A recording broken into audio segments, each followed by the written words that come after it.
So, what if I told you that the secret to one of the longest-lasting empires in all of history wasn't its armies or its famous pyramids, but just a single idea? Well, that's the mystery we're going to try and unravel today. I mean, 3,000 years. Just to put that into perspective, right? The Roman Empire in the West lasted about 500 years. The United States, we're barely at 250. So how on earth did ancient Egypt pull that off? How did they manage to thrive with that kind of stability for that long? Well, the answer isn't just about, having a powerful army or building these magnificent structures. The real secret, the glue that held their entire world together for millennia, was a concept, a single idea that basically shaped everything they did. And that idea was called Maat. And really understanding Maat is the key to unlocking the entire secret of ancient Egypt.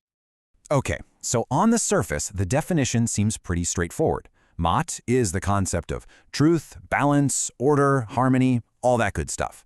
It's often personified as this goddess, you've probably seen her, with an ostrich feather on her head. But trust me, that simple list of words, it doesn't even begin to scratch the surface of how powerful this idea was. Yeah, probably the best way to think about it today is like a cosmic operating system. Seriously, it wasn't just a set of rules for people to follow. No. It was seen as the underlying code that governed the entire universe. Everything from the movement of the stars to the annual flooding of the Nile, right down to the actions of every single person.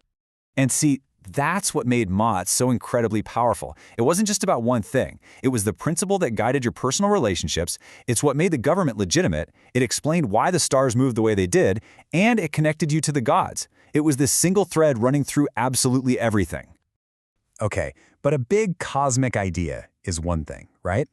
The real genius of the Egyptians was how they turned this massive, abstract concept into a practical, day-to-day blueprint for their entire society. I mean, how do you actually do that? How do you get people to live their lives according to the rhythm of the stars? How do you turn universal order into state policy and, personal behavior? Well, they did it by making Maat everyone's job.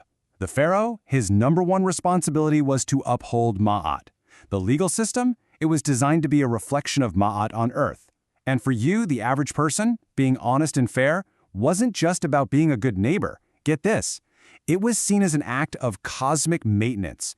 You were actively helping to keep the entire universe from collapsing into chaos.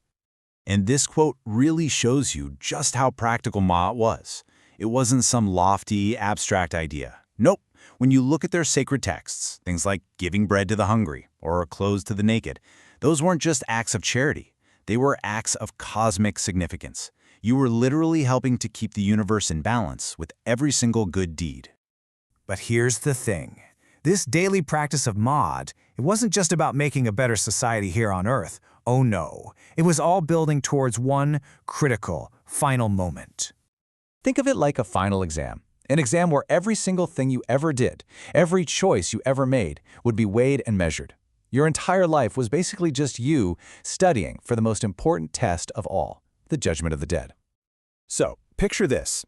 After you die, your soul is led by the jackal-headed god Anubis into the great hall of judgment. And there, in front of a whole assembly of gods, you have to prove your worth in this one final, super dramatic ceremony. First up, you had to recite what we now call the negative confession. You had to stand there and declare all the bad things you didn't do. You'd say, I have not lied, I have not stolen, I have not caused anyone to suffer. You were essentially proving your innocence by listing all the ways you lived your life according to Maat. And then came the moment of truth, the weighing of the heart. Your heart, which the Egyptians believed was like a hard drive holding the record of your entire life, was placed on one side of a scale, and on the other side, that single, delicate feather of the goddess Maat. Now, if your heart was lighter than the feather, it meant you lived a good, just life. You passed, and you were granted eternal life. But if your heart was heavy, weighed down by sin, it was thrown to this terrifying monster, Ammit, and devoured. And your soul, it just ceased to exist. Forever. I mean, the stakes could not have been higher. So when you step back and you put all of this together, you really start to see the true genius of this concept. See, Maat connected an individual's personal morality directly to the stability of the entire country. And it connected the stability of the country to the order of the entire cosmos. It gave every single person, from the pharaoh all the way down to the farmer, this profound sense of purpose, a crystal clear understanding of their place in the universe. That was the ultimate source of their incredible 3,000-year resilience. And that kind of leaves us with a big question, doesn't it? The Egyptians had Maat, this powerful central principle that gave their world order and meaning for 3 millennia. It really makes you wonder, in our complex, often chaotic modern world, what holds our world in balance? Do we have a Maat? Is there any single idea holding it all together for us?